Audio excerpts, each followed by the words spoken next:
Break બાદ આપનું સ્વાગત। જે પણ રાજ્યમાં અથવા જે બેઠક ઉપર ત્રિપાખીયો જંગ ખેલાતો હોય છે, જેમાં જે અપક્ષ હોય એ હંમેશા મુખ્ય પક્ષને નડતા હોય છે અને એ જ અત્યારે દેખાઈ રહ્યું છે ગુજરાતની બનાસકાંઠાની વાવ બેઠક પર, કે જ્યાં અત્યારે ભલે કોંગ્રેસના ગુલાબસિંહ રાજપૂત આગળ ચાલી રહ્યા હોય 1400 મતોથી, પરંતુ માવજીભાઈ પટેલ કે જે અપક્ષ તરીકે ચૂંટણી લડ્યા અને તેમને 600 અત્યારે મત મળ્યા છે ચોથા રાઉન્ડના અંતે।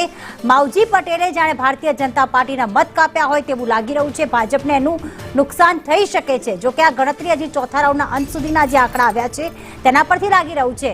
મનીષ અમારા આઉટપુટ હેડ જોડાઈ ચૂક્યા છે। મનીષ, માવજીભાઈ પટેલ ભાજપને નડ્યા છે તે અત્યારે મતોની જે ગણતરી થઈ રહી છે તેના પરથી લાગી રહ્યું છે। બિલકુલ પ્રીતિ, કારણ કે જે પ્રકારે જે ગાજેલા મેં હતા એવું લાગતું હતું કે જે પ્રકારે છેલ્લા રાઉન્ડ સુધી માવજી કાકાએ પ્રચાર કર્યો એવું લાગતું હતું કે અહીંયા કોનો ખેલ માવજી કાકા બગાડે છે, જેના પર સૌ કોઈની નજર હતી। અને એક વાત બિલકુલ ક્લિયર કટ થઈ રહી છે, શરૂઆતી રૂઝાન છે, હજી 4 રાઉન્ડ થયા છે, પરંતુ પ્રીતિ હજુ 23 રાઉન્ડ છે ટોટલ, એટલે કે આગળ જેમ શું થાય છે એ દિશા અમે બતાવતા રહીશું। પરંતુ અત્યારની સ્થિતિ મુજબ બિલકુલ લાગી રહ્યું છે કે માવજી કાકાએ ભારતીય જનતા પાર્ટીનો ખેલ કરી નાખ્યો છે વાવમાં, કારણ કે વાવમાં અત્યારે ગુલાબસિંહ જે રીતે આગળ વધી રહ્યા છે, લગાતાર 4 રાઉન્ડના અંતે પણ લગાતાર ગુલાબસિંહને લીડ મળી રહી છે। એ દર્શાવે છે કે માવજીભાઈ પટેલ કેવી રીતે ભારતીય જનતા પાર્ટીના સ્વરૂપજીને નડ્યા છે।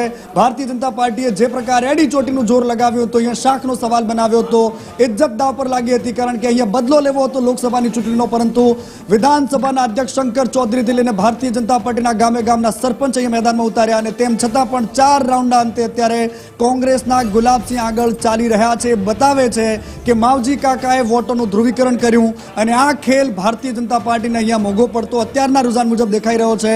જેમ અપડેટ આપતું જશે એમ વાવ વિધાનસભાની લગાતાર નાની અપડેટ અમે દર્શકો સુધી પહોંચાડતા રહીશું પ્રીતિ। પરંતુ અત્યારે માવજી પટેલનું ફેક્ટર ચાલતું હોય એવું લાગી રહ્યું છે અને ભારતીય જનતા પાર્ટીને એનું સીધું નુકસાન થઈ રહ્યું છે પ્રીતિ।